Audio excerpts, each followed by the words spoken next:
Hello and welcome to episode number 21 of the Nintendo Jump Podcast. We are a weekly discussion podcast created for Nintendo gamers by Nintendo gamers. It is the week of November 12th, and time check, we are just 3 weeks away from Smash Brothers. Holy crap. Yo. I am Daryl, and today I'm once again joined by Sergio. Hello, everybody. And Kevin. What's good, everybody? Guys, it's 21. We can drink now. How you doing? Man. I am drinking some water right now, which I actually, I was thinking about drinking some kombucha, but I totally forgot to, my fridge ran out. I was like, you know what? Get the next best thing, water for now, so good to go. Nice. Yeah. That's all I got. No, we have got a very, very special episode, one I'm excited to do. I've been looking forward to it for a long time. So let me ask you guys, are you ready to get good? Heck yeah. G-I-T space G-U-D. Excuse me. That's right. So in this episode of the Nintendo Jump Podcast, we are going to discuss how to get good at a competitive video game. So we say it that way because get good is the traditional comment for if I lost to this move is stupid, and somebody always says get good. So in this episode, we are going to discuss exactly how to do that and the specific mindsets and practice methods that you should use to actually improve at any kind of competitive game. Now, again, we are 3 weeks away from Super Smash Brothers. So, and I have a lot of history in that game, but we're trying to keep this a little bit more universal because as we were researching this, you can tell a lot of the games kind of follow the same type principles. So a lot of these really do apply to multiple games. And I'm not even talking multiple fighting games. I'm saying you can apply a lot of these techniques and strategies and such to games like Rocket League and Splatoon and Call of Duty. Hey.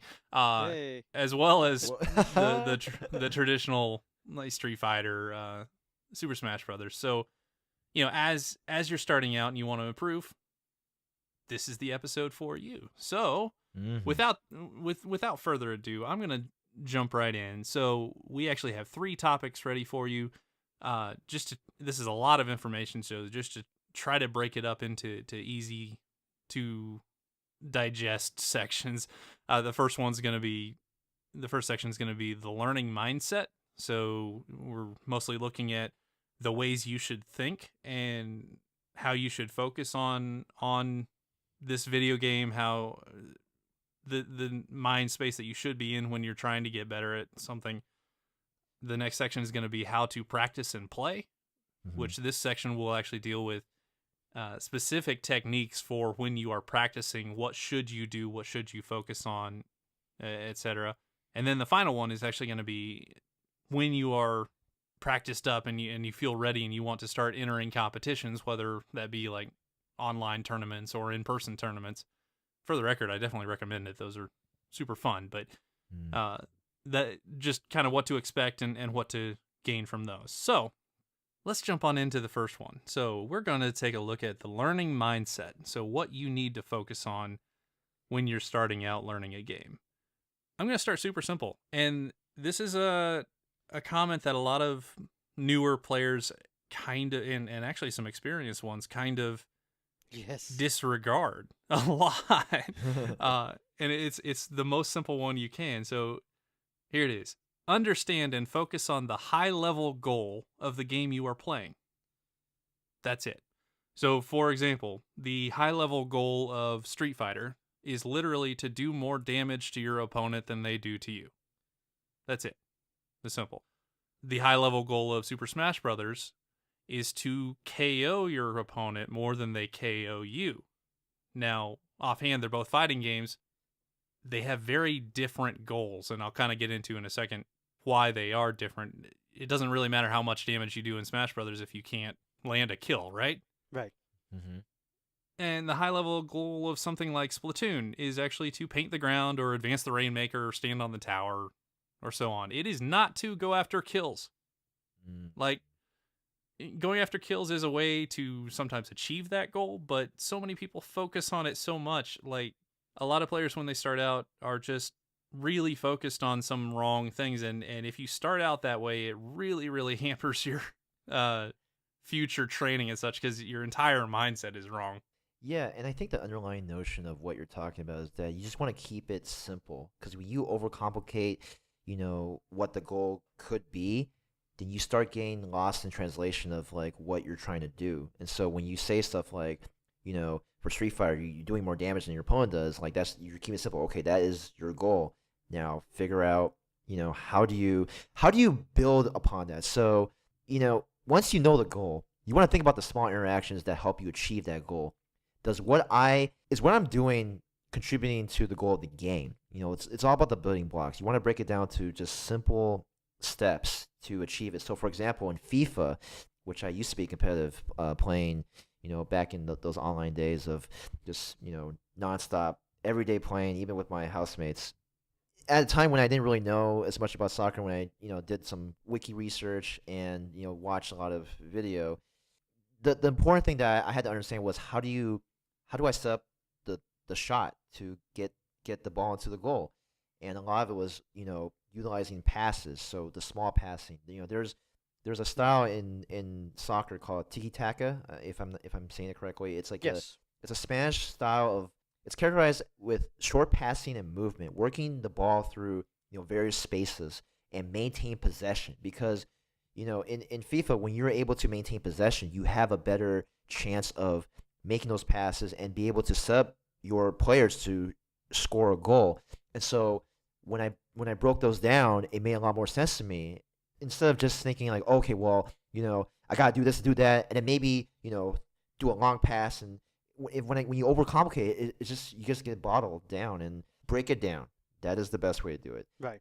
And in something like Rocket League, I understand it's super fun to go for the really high risk flashy aerials and, Oh and yeah, such. And for sure. there's some version of that in almost every game. Like there's some really flashy way you can do it. But is that the simplest, best way to do it, especially as you're starting out? Should you be focusing on only aerials and none of the fundamentals? No, not really. No. Like, always ask yourself, is what I'm doing actually contributing to my win? If it's not, then you should always question, why am I doing it? Right. Right.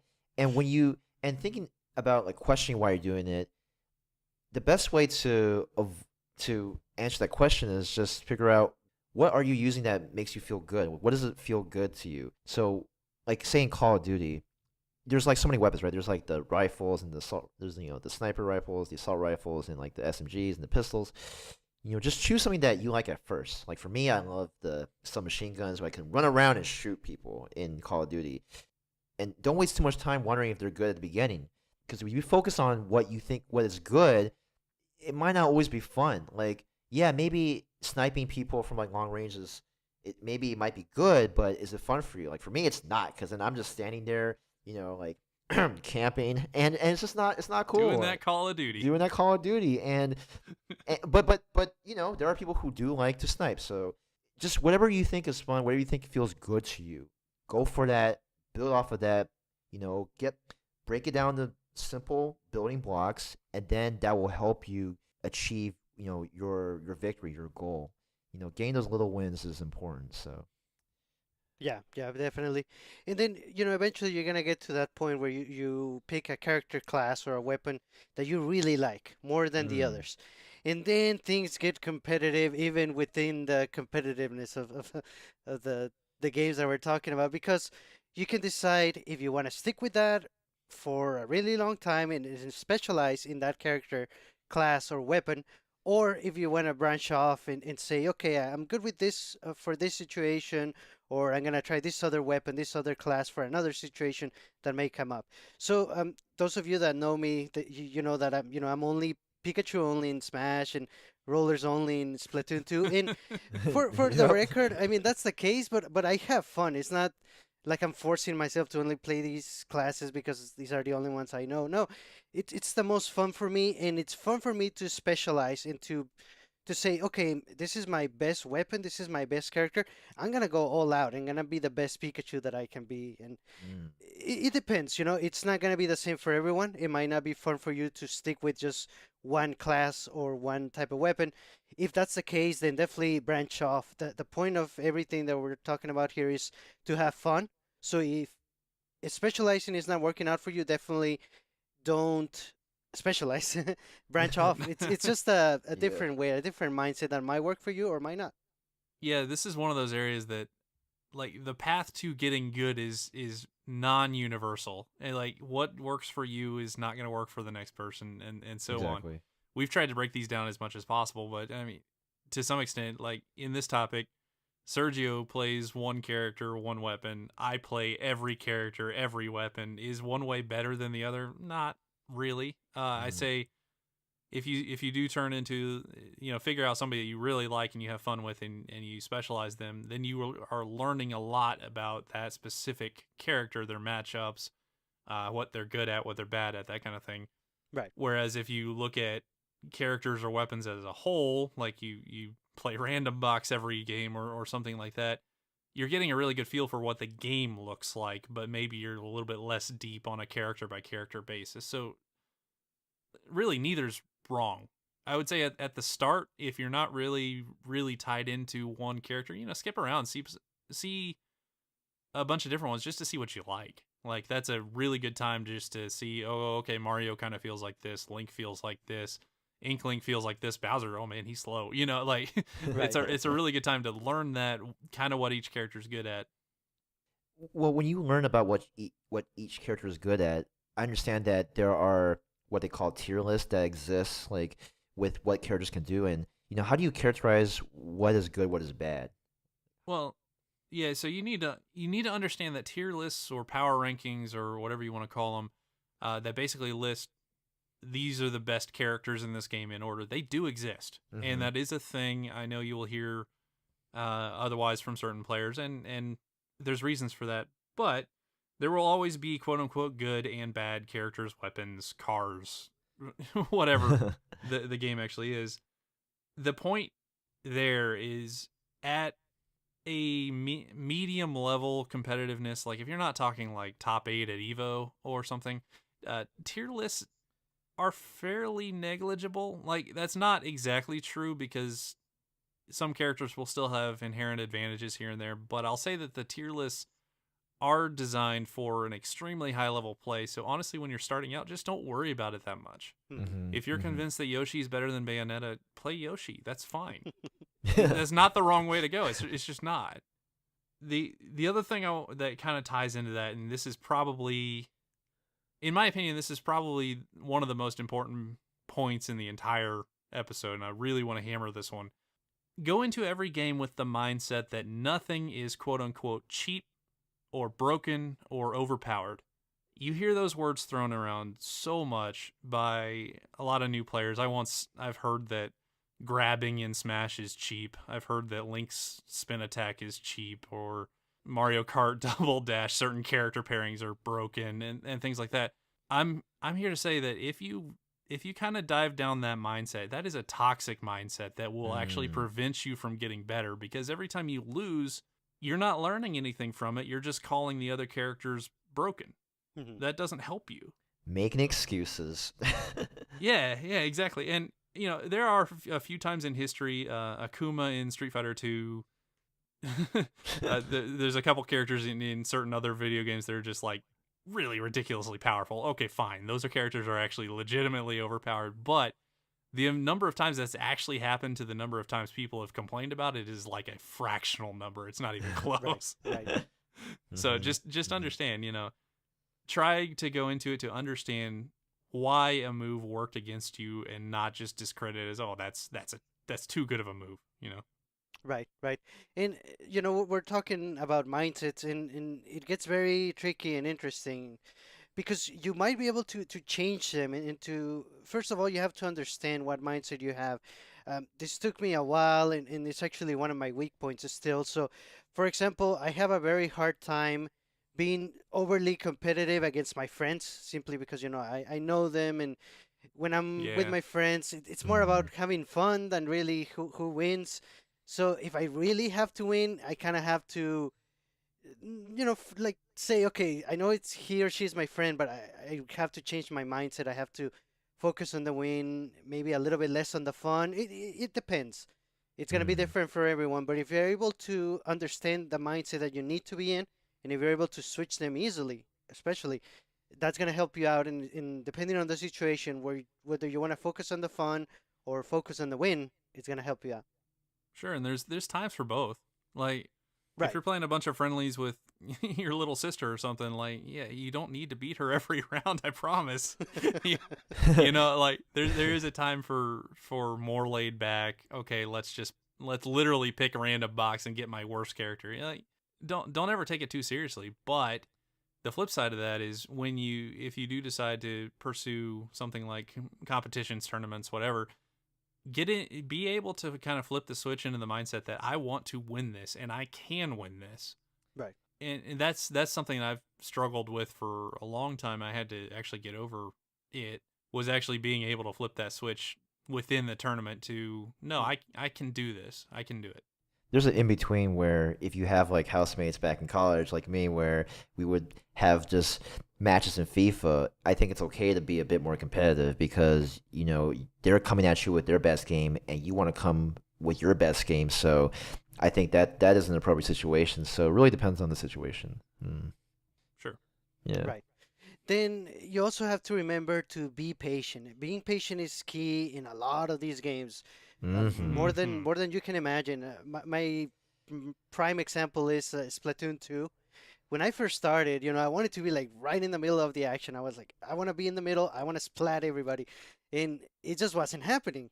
And it Right. just kept bothering me, and I kept losing, and I kept thinking, what am I doing wrong? I gotta try another weapon, maybe another different stage. No, it turns out I just had to be patient. It's, for example, in that game, it's not about the kill. It's about the painting. It's about advancing the goal.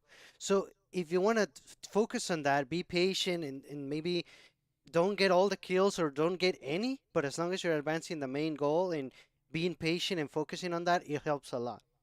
Yeah, absolutely. Patience is a virtue. There goes the saying. Well, it's I apologize for tying it back to Smash. But I'll do it to Street Fighter. If you are consistently walking up and hitting the opponent's guard and they're punishing you for it, like maybe take a step back and just kind of wait, why did that happen five Right. times in a row, right? Like, there's something wrong there and something that you need to adjust if that kind of thing is happening. So yes, the goal is in Street Fighter, the goal is to do more damage than they do. That is not a race. That's not a Right. you Right. don't have to do it in the first 5 seconds or anything. You have to do it over time. It's all every battle is won at least in part of attrition, and it needs to be kind of taken as that. I think the underlying notion behind that is just stop and think. Like why are you, when you're hitting someone's guard, like why are the things happening? What the results of you not being able to do that damage? Like you gotta think, like why is that happening? So stop and think. I think that's the best way to describe that. Cool. For sure. Yep. Mm-hmm. And next we have our first audio clip submitted by our listeners for this episode, and this one is by Stella. Hello, my name is Stella, or sometimes it's Razor Crab. I think that the most important thing to do in order to get good would be to not panic when you encounter an enemy. It seems very basic, but I noticed that when I first started getting into more serious, fast-paced games, I get freaked out by an enemy that either appeared really strong or I didn't feel very prepared for, and I'd wave my camera around my entire screen. And I noticed that some of my friends did the same thing. Whiplash is not good, kids. Instead, relax, take a deep breath, pause if you need to. If you're playing an Elder Scrolls or Fallout type game, then look through your inventory, look through your poisons and magic. Or if it's something a little faster like Doom or Wolfenstein, check out your gun wheel. Remember that you have grenades, use them. And don't forget to move while you shoot. Keep moving and you'll always do great. Bye, guys. Man, she hit a lot there. Yeah. Oh, I mean, for it's sure. There's a lot. So we were talking about the don't panic thing. I definitely agree with that, and I have been there in Splatoon. Let me tell you.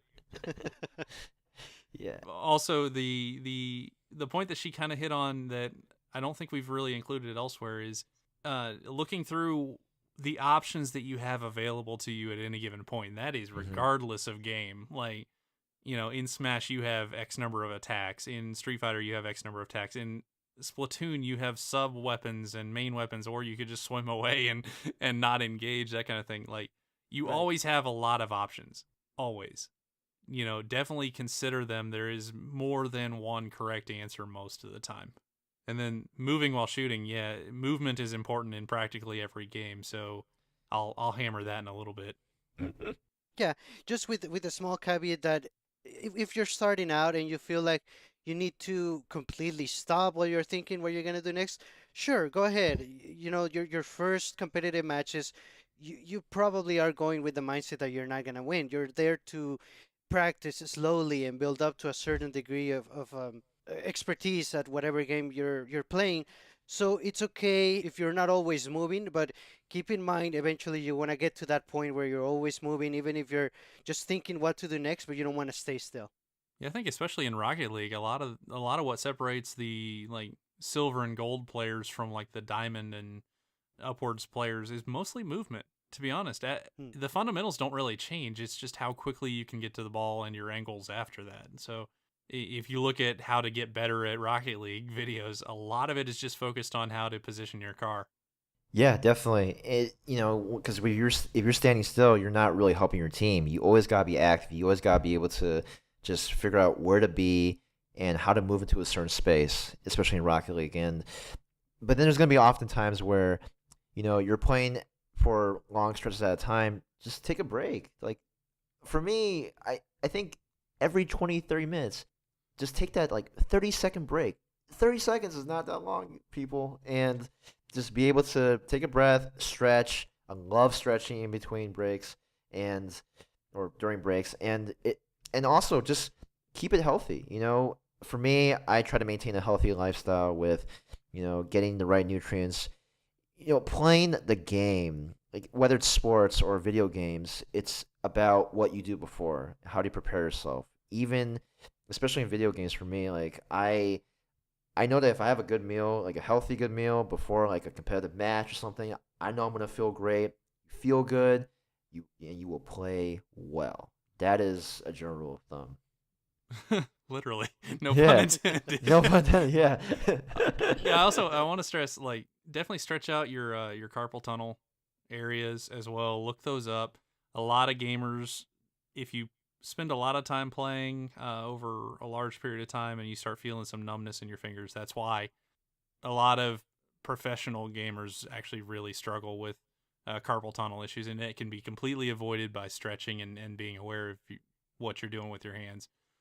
So now we're actually going to get into the next full section. So that was most of the mindset. Now we're going to get into the real meat of this, and that is how you should actually go about practicing. Like, what specific things should you work on? And I'll say not all practice is equal, and I'll get into that in a little bit. But again, I'm going to start with a really, really basic thing on how to practice. Before you do anything else about learning the game, you've picked a character you kind of like, maybe you like their style or whatever. Learn the controls of the game. Hmm. Understand all of the movements and actions you can do and get an idea of what each of them should be used for. Particularly in something like Street Fighter or Smash, again, you have dozens of options at any given moment. They're all useful for different things, whether they're upwards attacks or they're defensive moves, or they have invincible frames that you can't be attacked through, or they apply a lot of pressure. They all generally have uses, and it's important to just not button mash. Like, Mm. there's really not that many games that you can just kind of go up there and hammer on the buttons and actually have success in. Like, that's not, a lot of people do it. A lot of people kind of freak out. Again, going back to the point, stay calm. Don't panic. Have a purpose in the inputs that you're doing.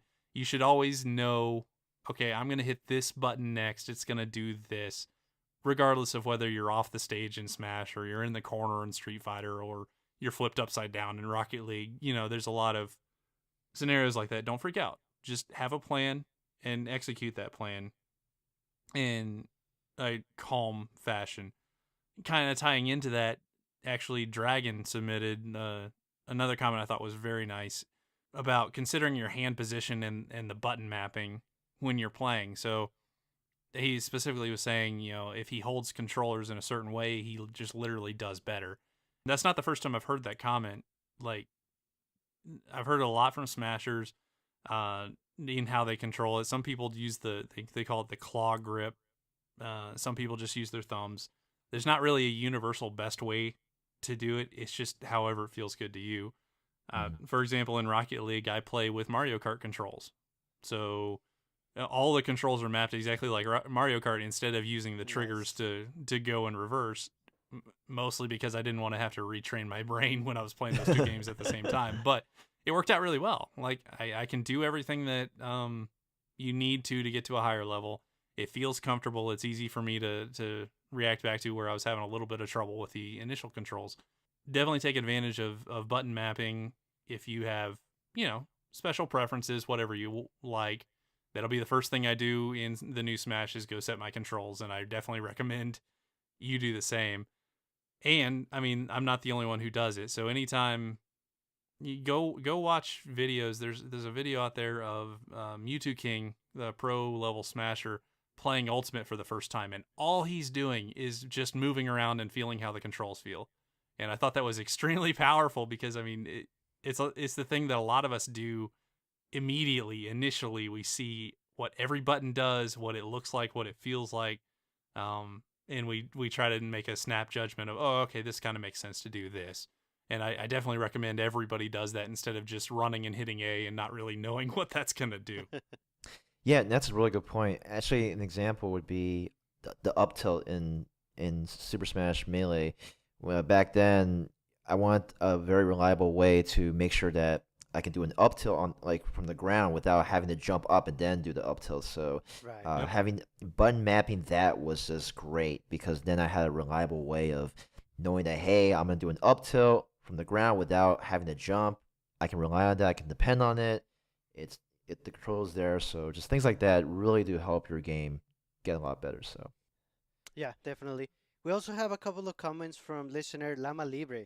And his first comment is to never underestimate the basics. And this is a really good point. And, in a lot of these games, there's always a tutorial, and they cover the basics. And they're covered as the basics because they're important. They're the basics of the game. And a lot of the times they're related to the main goal, the basic principle of the game, the way you win against your opponents. And if you need to take a refresher and go through the initial tutorial a couple of times, go ahead. Again, we said these are the basics and they are important. So don't underestimate them. Keep them in mind. Keep them refreshed. And Lama Libre also tells us you can work on one technique, sort of like a bread and butter combo, one at a time, perfect it, and then move on to another one. And this is a very good point because once you perfect a certain combo, even if it's a basic one, but once you perfect it, it's going to be second nature to you. And you're going to do it without even thinking about it. And you're going to do it while you're practicing another one. And then eventually you're going to have 4 or 5 or more of these. And they're just going to happen naturally. And then you can start getting into more advanced techniques while you have the basics down, the bread and butter combos that a lot of the times those are the ones that actually win you matches. And then all of a sudden you know how to play a character. I mean, that is how it Yeah. works. That's exactly. And that's what it means to set up small mini goals, because when you're able to do those basics well and you build on top of them one after another, you're going to get that confidence just rise up like every time you step up and be able to accomplish those small goals. And those little wins under your belt, they really work wonders. And I think Shy Guy can talk about the underlying notions of what goes behind that. Hello, it's Shy Guy here with my top 3 list of tips to get good at competitive gaming.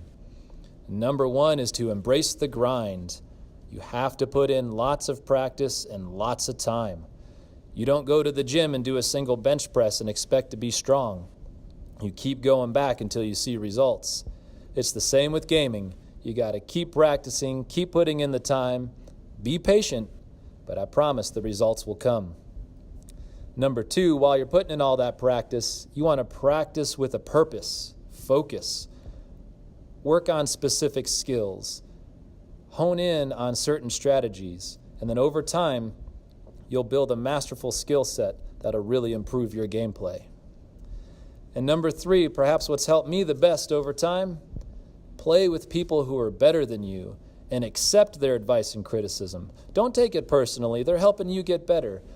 Advanced players can often give you amazing tips that are personalized to your style of play that can bring almost instant improvement. I think if you focus on these 3 things, you'll #get good. He's spot on. I mean, that's 100% correct. It is, and embracing the grind, like that is so important because that means you need to be active. You need to be proactive in how you practice. You don't just practice for the sake of it. You practice with, like you said, practice with a purpose. You practice with a goal in mind. And for me, especially getting better at Rocket League, I actually had a really good opportunity to work with Daryl in when we were doing 2-on-2 training and we participated in the tournament together. And obviously shout out to Daryl. Thank you so much because he's helped me get better on one thing that I struggled with for a long time, which was defense in Rocket League. And I think going through the practice sessions we had, the training, definitely appreciate all the advice. And for me, like and even now, I think he's still a much better player than I am. But at that time, I was soaking in all the basics and just being able to, take in what he says about, rotating back and forth and being able to be more cognizant of where the ball is and how do you set up for shots, focus on the fundamentals. So, and I actually brought those basics into, the 3-on-3 with playing with Shy Guy and another guy named Elro, and with much success for the whole team because, I got the basics that I was able to learn from Daryl down and then just be able to work with the team that we have and just get each other better. And so that's what it means to work in the grind. That's what it means to practice with a purpose, and it's extremely important. So. And that's what it means to build the future. Right? Yeah. No. It's like No, I love his third point there especially is no matter what you're doing in a game when you're starting out, there's going to be players who know more than you do, are better than you.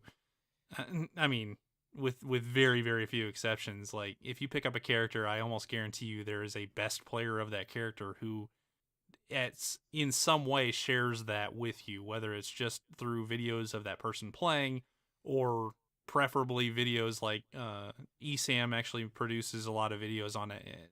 Stuff like this, how to get better at Smash, how to play Pikachu, that kind of thing. There's a lot of content out there, especially we live in the digital media age. So definitely if you find people who know more than you do and you can actually link up with them and they can actively talk to you and you can ask them, what am I doing wrong? What could I be doing better? How did you do that? That kind of thing. Man, that's invaluable. And you don't want to be sitting at like a bronze level in Rocket League and then talking to a grand champion player.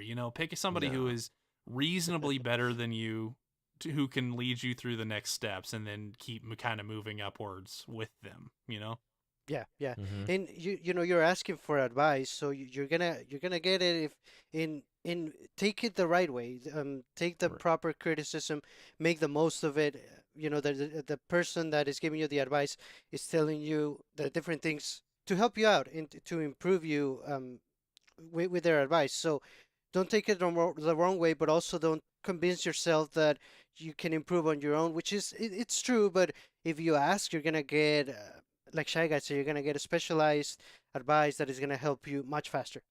Yep. As a general rule of thumb, give the person the benefit of the doubt, and it's gonna work wonders for you. So hey, in some real good cases, you make some nice friends out of it. So exactly, that's awesome.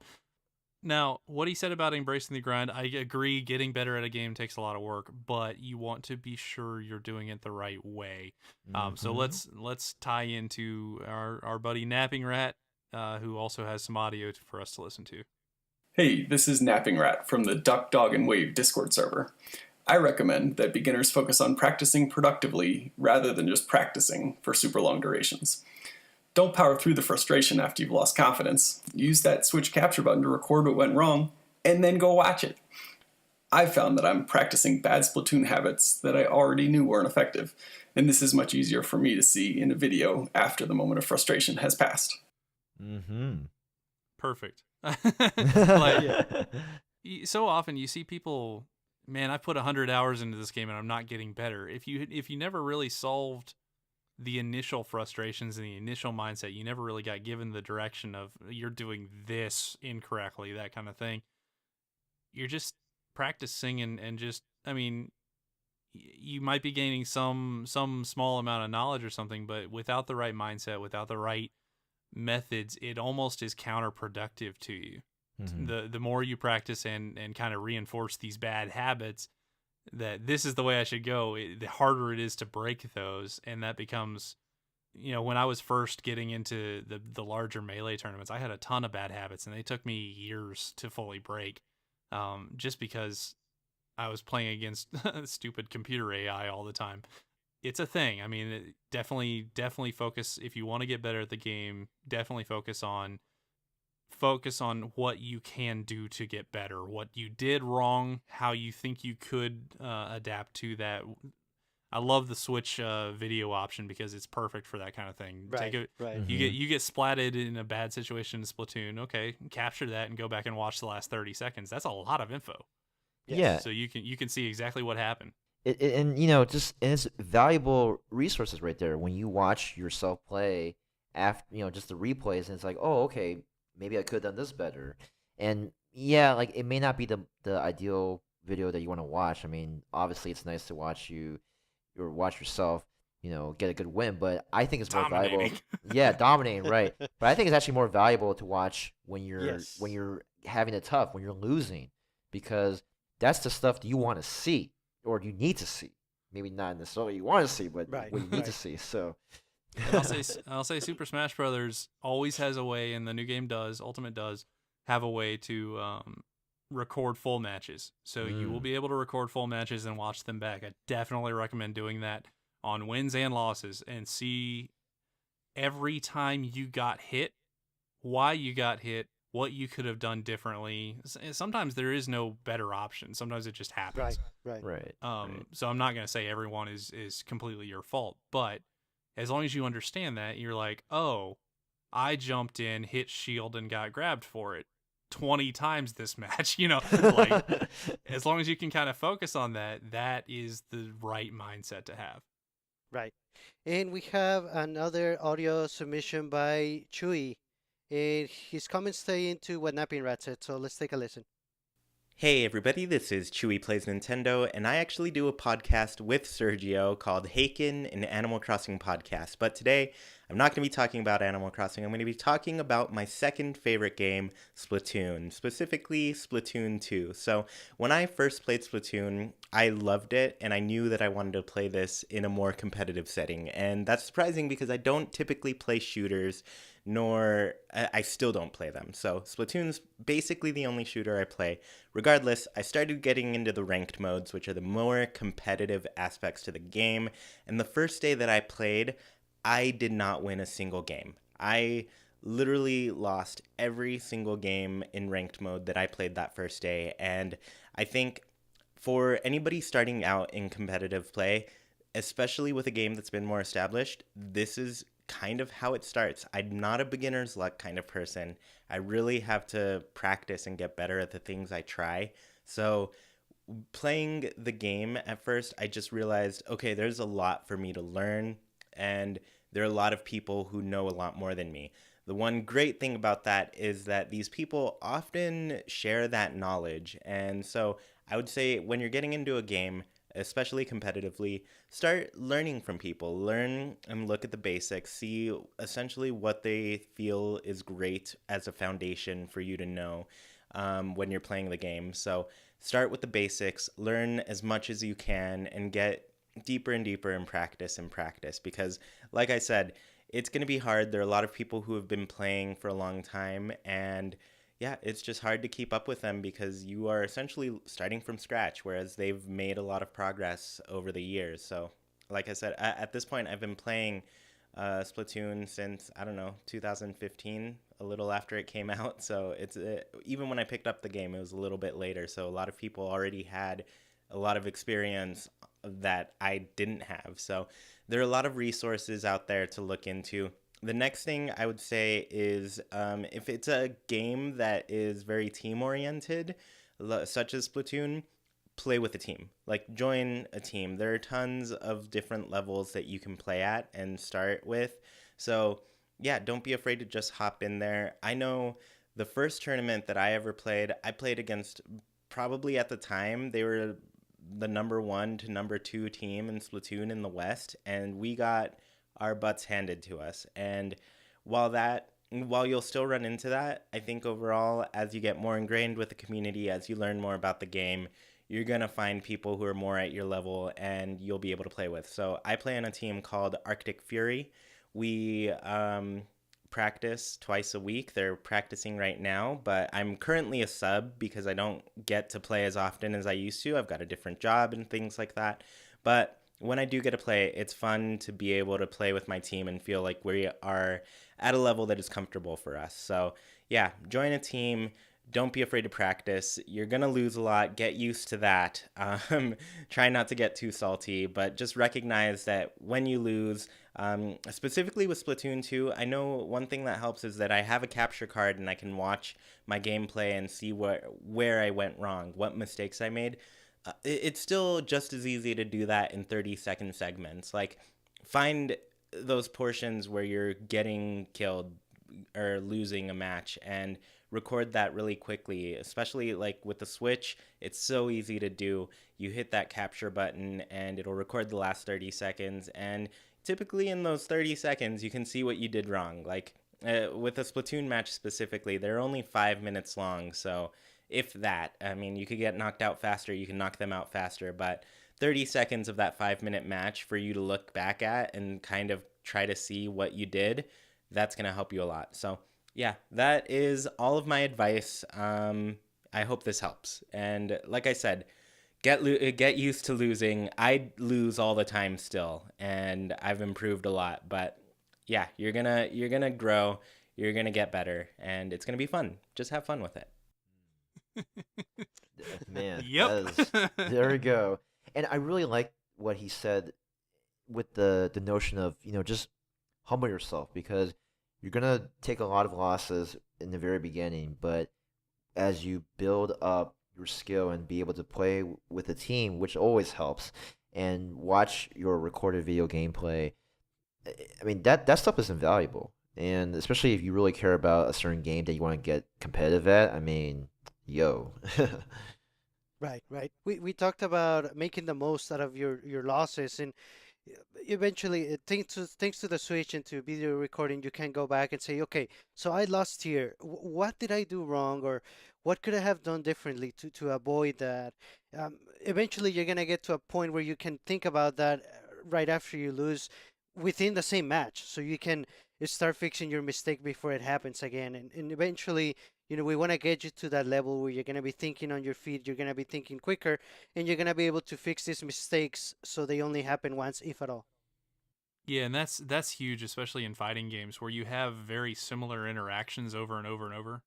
Like, sometimes like Splatoon can be a little bit random in that, how would you be able to predict that 3 people be shooting at you from these positions or anything? But it's still valid. It's still a very valid point. But in something like a one-on-one Street Fighter, the exact interaction that just happened is going to happen again.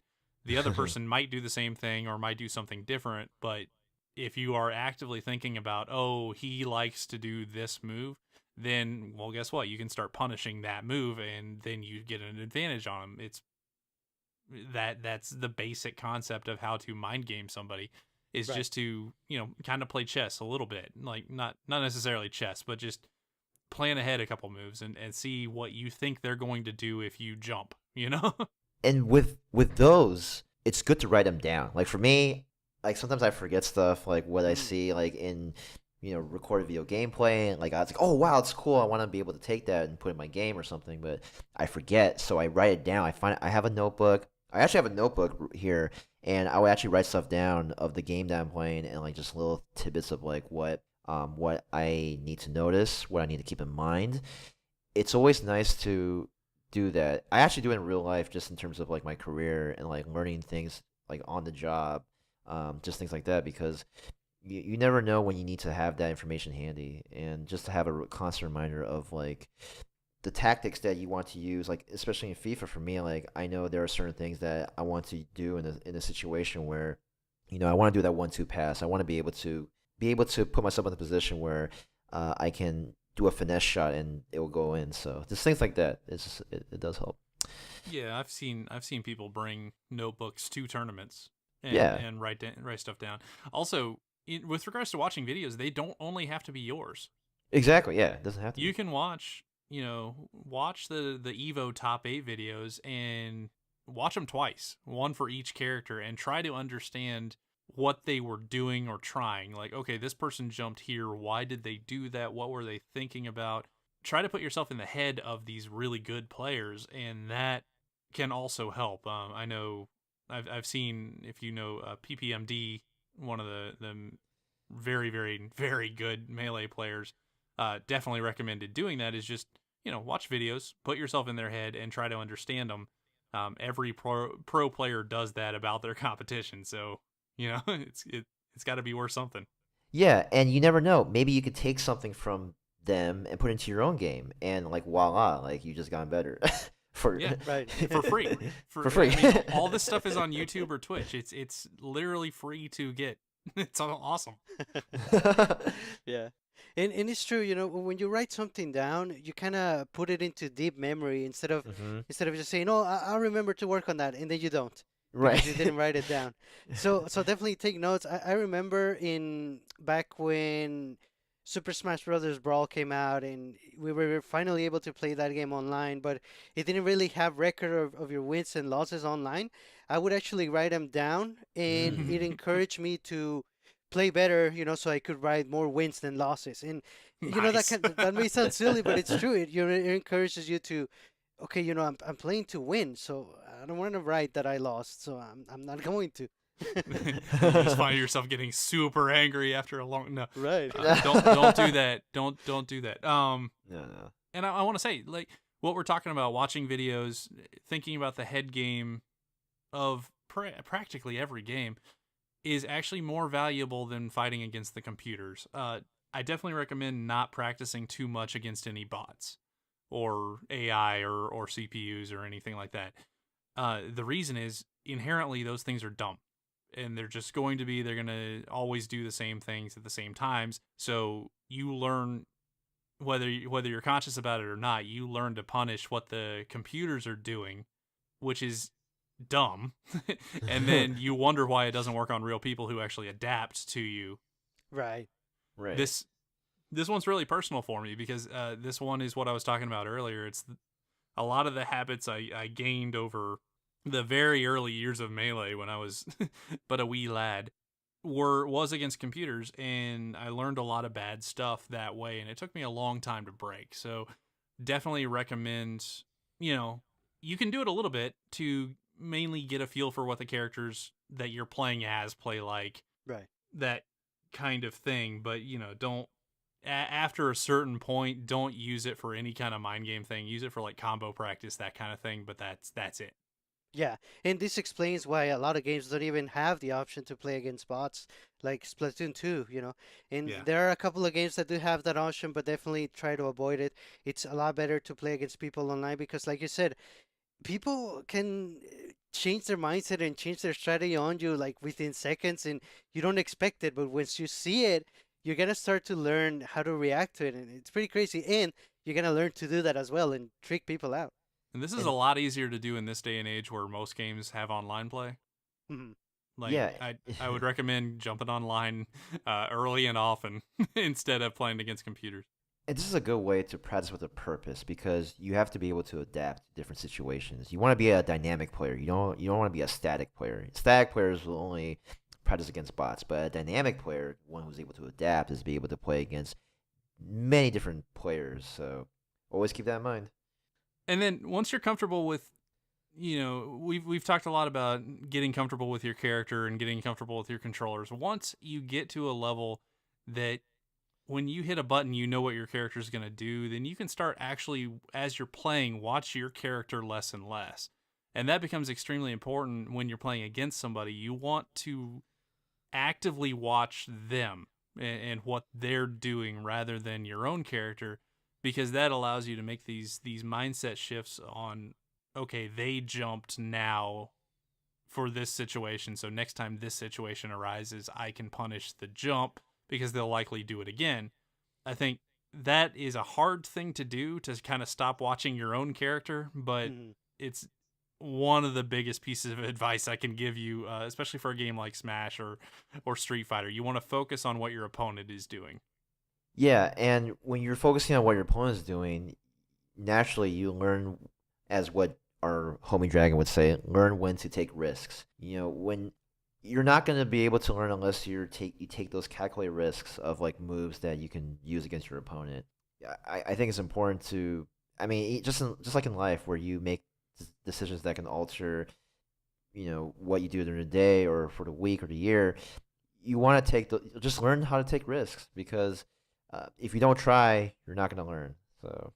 Yeah, and I mean it comes in with, again, things like Rocket League, where two cars are both going for the ball at the same time, and that's kind of a 50-50. You need to know when it's the right time to actually do that. Right. Like sometimes that's a very bad decision, if you're the last man back and it could be popped above you and go straight in your goal, right? Same thing is true with Smash. Sometimes you're essentially throwing out a guess, right? And you're just, I'm going to throw this attack and they might be there. Just, that's an okay thing to do as long as you learn when to do it. You don't always want to go for Falcon Punch. It's just not, that's not smart. Right, yeah. Calculate risks. Yeah. And the other benefit, once you know mostly what your opponent is likely to do, like you'll never ever know 100% what they're going to do. So everything is going to be a little bit of a guess. But once you know what they're more likely to do or not do, and once you kind of know when you can throw risky attacks and things like that, what you want to do is you want to throw attacks that cover more than as many options as possible. So I think like this situation where one character is on the stage in Smash and one character is hanging from the ledge. The character hanging from the ledge only has a set number of options. They can roll on stage or stand up or attack or jump, and that's pretty much it.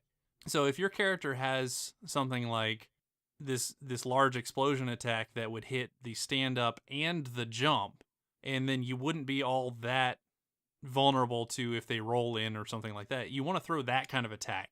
If you're going to throw a guess, try to cover as many options that they have, or the most likely ones that they are to pick, instead of just, don't run up and hit shield. Run up and jump and swing above them, because, that'll cover a jump. And also, if they don't jump, you're really not all that vulnerable. That's the kind of thing that you want to be thinking about. Nice.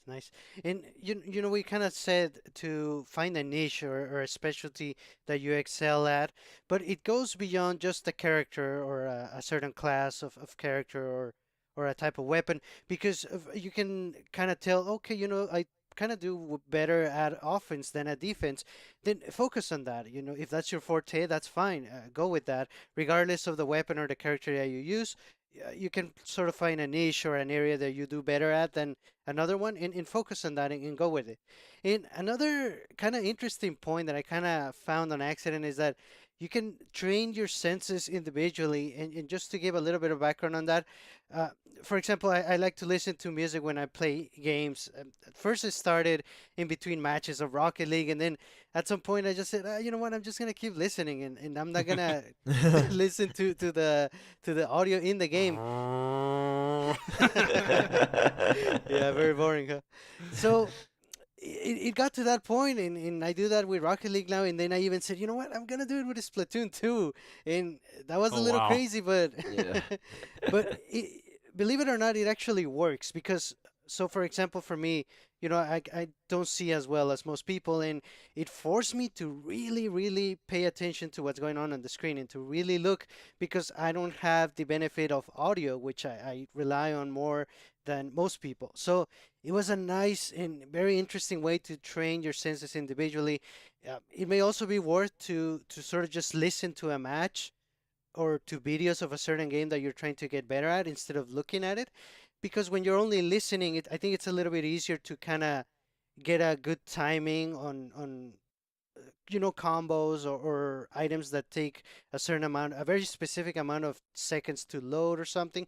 So it might be nice to either look at the game without hearing it or listening to the game without seeing it. It might help you out in a specific case, and then once you're able to bring everything back together, you're gonna notice an improvement. That's a really interesting point. Yeah, I actually do the same for Mario Tennis Aces when I started at the very beginning when, we were pretty much going through the tournament and just the online competition and all that and trying to be the very best. I would have like background music just playing like some jazz hip hop, and I wouldn't even listen to the the shots the shots from tennis because Right. I think it's just a way for me to it keeps me very calm, and I just get going because at some point I do get kind of tired of listening to the same sounds over and over in tennis. I mean, not to say it's a bad or good habit. It's just that's how I work. And one of the things that I like to keep a habit of is just going out of the way to try to talk to people. Go online and go to different Discord communities like ours and just talk about like talk to people, watch videos about what character you're using in the game and that you're interested in. Like there's a lot of knowledge out there that you can leverage and be able to apply to your competitive gaming. You don't have to reinvent the wheel. Everybody can just advance together by sharing knowledge, and I think that's really important and doesn't really get said enough because I've met a lot of people in my life where if I ask somebody about like a certain concept, even at work, like they just they don't want to talk about it. And this is like way in the very beginning of like when I first started, and it's just not conducive for success. And you want to be able to figure out like, okay, well, what can I bring to the table, and then like just be able to share with other people because smart people always share knowledge. Yeah. And the smart way to go about things is to be able to share it, and you never know. You're paying it forward. You might get something back and be like, "Hey, I can apply this to my game." Oh, sure. And inherently, gamers love talking. Like, yeah, exactly. Gamers really like talking about data that they find, and this character has this. Can you believe this? This is amazing. And look at all these videos on these applications. Like, for whatever reason, people who are really into competitive gaming really like sharing their discoveries and things. So I'll say it's fairly easy to come by if you're on like specific websites or even on YouTube or even Reddit. Like you'll see a lot of this stuff. Yeah, Reddit is definitely a good source. And as you get better, as the days go by, always be realistic with your expectations. Be realistic with yourself. Probably not the best and probably not the worst. This is a huge thing for me, especially, and it hits home. Like, attitude is everything for recreational play and especially for competitive play. I always think about it from a standpoint where maybe I don't have the most talent in a certain game, but if I have a lot of time and I put in a lot of effort, hard work pays off. You can have a lot of talent in the world, but if you don't apply it, you're not going to go anywhere. And just be humble, but at the same time, don't be self-deprecating. Don't put yourself down too much. I mean, like if you put in the work, you should feel that you are decent at a game or good at a game. I mean, you don't have to brag like, hey, like I'm the best in the world, whatever. Right, I mean, right. because the second you think that you're the best, you won't grow anymore, and so you're that just means that you think you arrived. But for me, it's like I'm on the way to arriving. There's always new things to learn. I want to just constantly figure out how to get better, and not just settle at a certain platform or a plateau. I always just want to just be able to climb up the mountain. Yeah. Yeah, and I mean I had the benefit of playing Melee in tournaments in Orlando as a generation of players who are godly now, to use the Smash term, were kind of rising up in that scene. So I attended Hungry Box's first tournament. I watched Callball kind of rise up the ranks and become like national players and far exceed anything I ever did. And the way they did that, both of them, was just they went to tournaments. I mean, Hungrybox did not win his first tournament or his second tournament or his fifth tournament or anything like that. He consistently placed fairly well, and he consistently continued to play with his team and understand this is what I did wrong, this is how I can improve, and eventually kind of took over the scene and then took over a lot of the Melee world, and it was kind of cool. I got to watch that happen, and the same thing with Callball. That's where a lot of these notes really come from. Like, it is important to understand where you are and be okay with where you are. Like, when you get into competitive gaming, you probably will never be the best player in the world. I'm sorry to say, but statistically it's unlikely, but you can continually keep improving and understand where you are on that scale, good or bad. Don't be cocky, don't be humble, just or do be humble. But don't be cocky, don't beat yourself up when you do badly. You know, stay calm and kind of stay on course. So with that actually wraps up the how to train and play section. So we are entering the home stretch, which is actually, you've taken all this information, you've gotten to a point where you're fairly confident in your game and you are ready to go to your first tournament, whether that's online or in person. So now we're going to talk about how to go about when you're starting to enter competitions. And I'm going to kick it off with my good friend Peachy.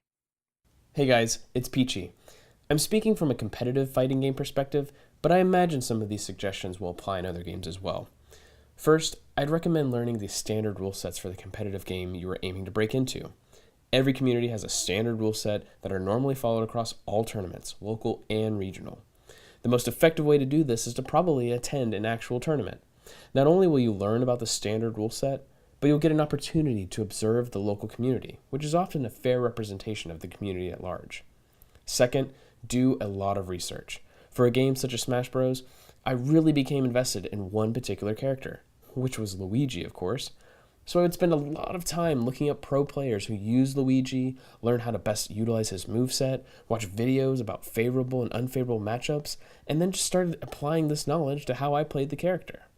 For someone like me who doesn't have all the time in the world to spend in a lab studying frame data, there was a ton of content out there featuring people who did have that time, and they were all extremely helpful. Finally, being a competitive player doesn't mean you have to be the very best in your region or the world. Setting such high expectations will likely result in disappointment, and maybe even kill your drive to actually get good. My suggestion is to set a reasonable expectation for yourself as you begin to dabble in the competitive scene. There's nothing wrong with simply becoming a player who is able to compete at a high level, but is not necessarily going to win all the time or even at all. What's most important is that you still enjoy the game that you've worked so hard to get good at. From there, sky's the limit. Nice. I mean, yeah, spot on. And by the way, his Luigi is killer. But Whoa. yeah, I mean, so he touched on a couple things that we've already kind of touched on. The fact that a lot of the research actually exists for those of us who don't have time to do it ourselves. Mm-hmm. And setting reasonable expectations for yourself, it's very, very valuable. I mean, when you start out, you really need to understand you're probably not going to win your first tournament, and that's okay. You go there to experience it. It's a fun event. Like I went to a lot of them, not because of any real reason other than I had a lot of fun. I made a lot of really deep friendships, and got a lot out of it when I was going. So, including Peachy, by the way, so it was valuable to me, and I would recommend, if you are interested in doing it, don't try to set any bar of I need to be X amount good before I go to a tournament. Just go and have fun. Go to experience it. I think it's a really good time and a good experience for a lot of people.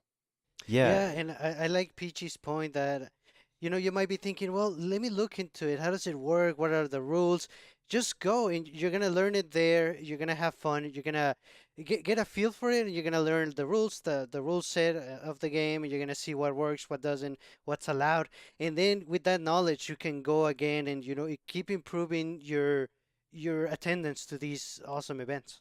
Yeah, it's all about getting exposure. I think it's just super important. And I think a lot of people don't realize that just going there to begin with is a big step, and even if you're nervous as heck, like for me, so I used to play Magic the Gathering, the trading card game that's still going on Nice. for over like 20, 30 years. No, wait, 93. Okay, for 25 years now. And I remember my first tournament, like I was super nervous. It was the regionals, and I tell you, like, just given the limited time I had, like I lost all 4 of my matches, okay, in round robin, and I was so nervous. But then I had such a good time because I was able to meet different people, and even though I didn't really have, I wasn't, I obviously wasn't a really strong player. I was just, I was in 7th grade, okay. We're talking about like me as a 12, 13-year-old, and I learned so much just from that one tournament. And just embrace the nervousness, just embrace the fact that you went there, and you were able to experience just a plethora of players out there, just having different decks and just being able to play, and you're seeing all these different strategies, and like it's awesome. And even in like just at home, if I'm playing like an online game or like say like Rocket League, I'm always a little nervous. I'm never not nervous, because the second I think that, if I just say, hey, like I'm not nervous, like I start to get arrogant, I start to get cocky. That did happen one time a long time ago, but when that happened, I was like, okay, I'm not gonna do this again. And it's always good to be a little nervous, just because most of the other players there are too. Yeah, exactly. It's a common thing, and being a little nervous, you just fight harder. And Right. With that being said, one of the things that will help you get less nervous is just to tune out distractions. Like when I'm at home, or okay, let's say back in college, right? Like when I was playing FIFA, I was just zoned into the game. I didn't, I was in my room and just had, I didn't want anybody to distract me. I closed the door, and I was playing like online against like different players around the world, and I was just able to focus and just watch where the ball goes and be able to react to it. And even when actually this applies to a lot more things. Like even when I play piano, what I hear is just the keys. What I hear, even if people watch me, I don't pay attention to them when I'm playing. Like it's crazy to think about it, because like even if you have like people watch you from left and right, even if it's like 1 or 2 people, like I just tune them out, and I just start playing, because nothing else matters at that moment. Because when you're in the moment and you're playing, and you just feel great, and even when, like, especially when you play a song that you are really good at and you're able to enjoy playing, that is one of the best ways to not get as nervous. So I got a little sideways in the conversation, but I mean, yeah, it just applies to a lot more things than just competitive gaming. So Yeah, and Yeah. especially at like an in-person tournament, inevitably there will be somebody having a very loud conversation about something that is completely wrong behind you, like saying, "Oh, this character has this thing that does this," and you, like, at least for me, I really want to turn around and tell them, "No, that's not right." But I'm playing a tournament match. As much as you can, you see a lot of tournament players wearing like headphones, and a lot of those are patched into the game. If you can do that, awesome.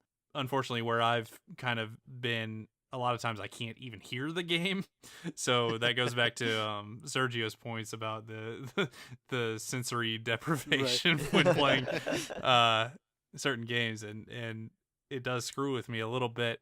But as much as you can, whether you listen to your own music while you're playing, or if you're just that focused and you can kind of tune it out, do as much as you can to tune out the distractions around you, because for whatever reason, that always happens, always. there's gonna be a lot of trash talk, and it's your job to figure out how to tune it out. There's always gonna be haters. There's gonna be people that just will try to get under your skin, and you just gotta figure out how to tune it out. And then when you're able to, you just feel a lot better. I mean, because yeah, like you can't control all the things around you, but just do the best you can, and hopefully nothing bad happens, or no scene arises from Right. that. So Yeah, yeah. And we mentioned that when you first go to these events, you even know that you're not going there to win. You're gonna go just to have fun and to make the most of it. So yeah, even if you lose, like we said, make the most of it. Learn the rules. Ask around. Since you're there, make the most of it. Ask if there's different rules, or get to know the people. Make friends. Just make the most of it since you're there. Yeah, and I gotta hit this topic, and I'm sorry. Tournaments are generally smelly. So if you do go to a tournament and you do want to make friends with people and get information with people, practice like basic hygiene. It's important. That's all I'm gonna say about that. Also, something a lot of people kind of forget to do, mostly because they are nervous or they're playing the entire day or whatever. Make sure to eat and drink. Like replenish your resources in your body, because you will Your you HP. yeah, your HP. exactly, yeah, you will burn out. You will. Your blood sugar will go down. You won't focus as much. You might get a headache. It's bad. Been there. A lot of people have been there. So definitely take time to eat and kind of replenish those. Yeah, and also, please take mental breaks. Like, I was just cracking my knuckles just now, and it actually helps me relax. Just stretch your hands. Like, even when I play sports or before a competitive like match or something, like I'll stretch like my legs, my hands, my arms, and it just keeps me limber. It keeps me flexible, and it keeps me going. Or like even just going for a walk outside for like 5 minutes, like that does wonders as a general rule of thumb. And when you have that mini recharge, like those little things make a difference in your outcomes. And when you're at tournaments, at the events, just talk to people, enjoy it. Like, even if you're not used to talking to people, on a daily basis, like maybe if you're shy, like what's the worst thing that could happen? They won't talk to you back, and it's not the end of the world. Like, just I'm speaking on behalf of someone who used to be really shy and just took some risks and just started to come out of my shell and figure out how to talk to people. I mean, it's a learning process, it's practice, and just and try not to be scared. I know everyone's different, but just try to go out of your way and talk to somebody at the event. And you never know, maybe you'll meet a new friend. These are meant to be fun. If you think for a second that you need to win to have fun, that is the wrong mentality to have. Yeah, Like, yeah. always think about having fun. I mean, because in the end, like, you want to feel happy, you want to feel great, and like we want to come out of the tournament and say, hey, like, even though like I didn't like get the top prize, or I lost all my matches, what have you, like at least I had fun, and that is paramount.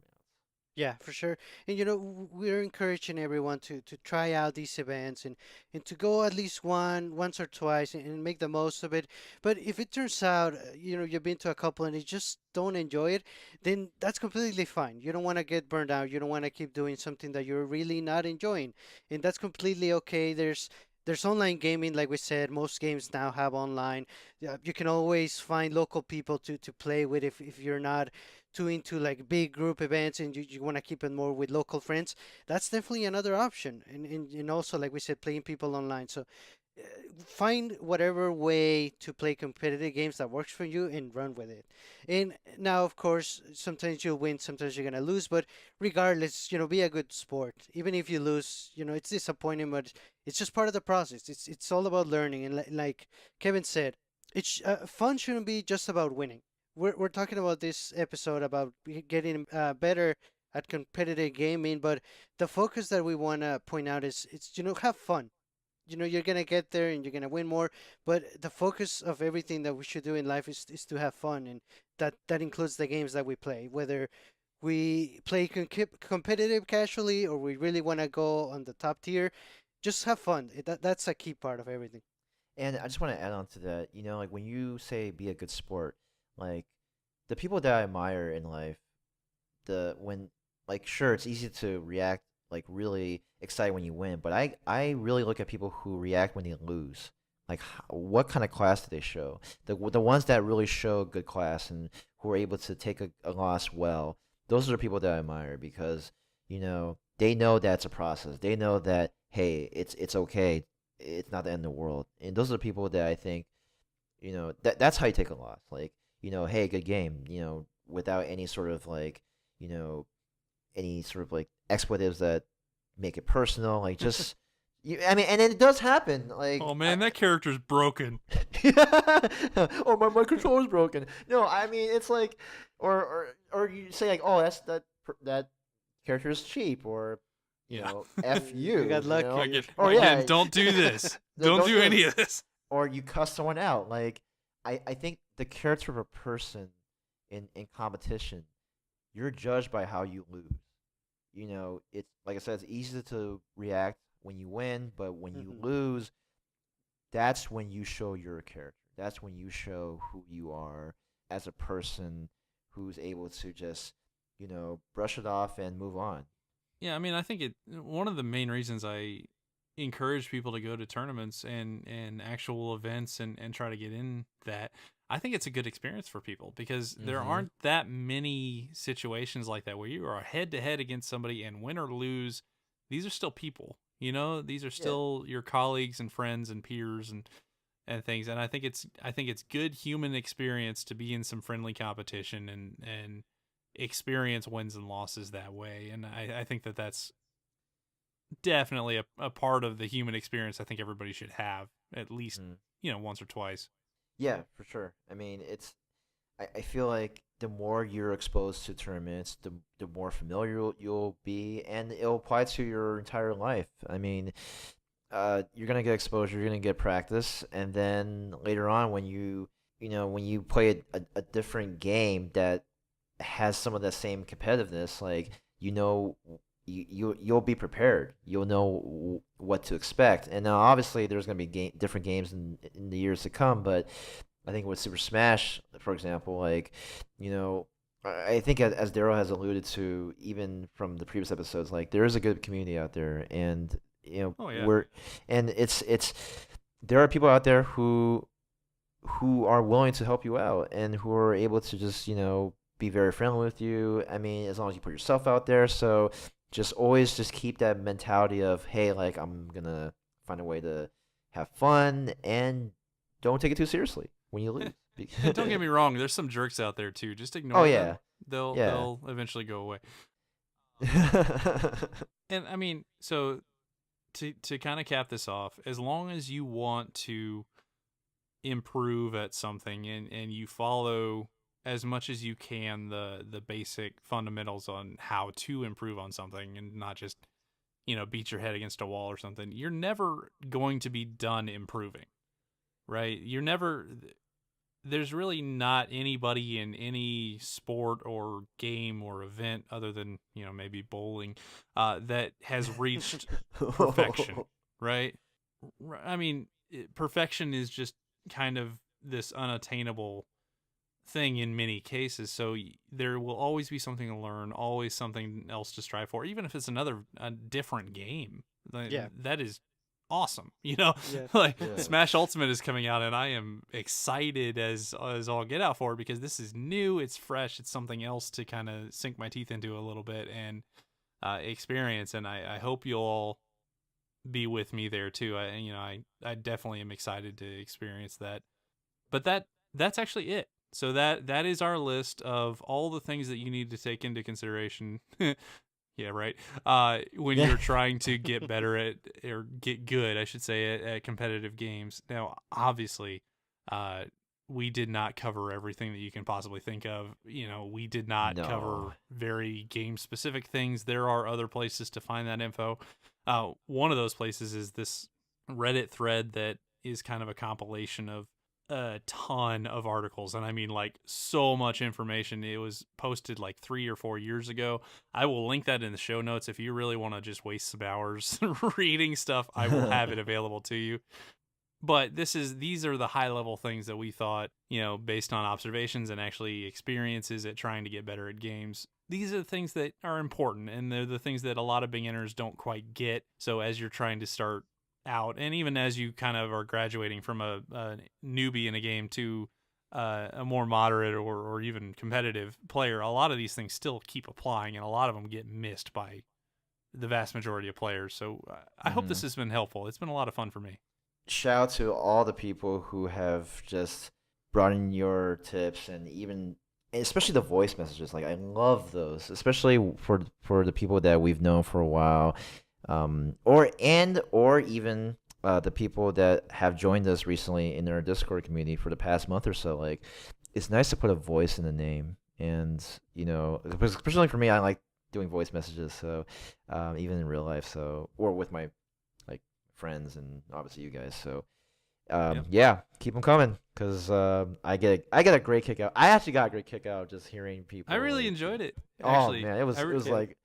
I really did. I appreciate everybody who sent one in. The response was actually awesome. Like really, really nice. So nice, in fact, that for future topics, I'm going to be reaching out to people again in similar ways to get some more voices on here. I think that's a fun time. Okay, so I think that is going to do it for episode 21. So. Like I said, didn't touch on everything, but I'll link another thread that you can kind of go down the rabbit hole if you want to explore more. If you do like the podcast, like this episode, whatever, please let us know.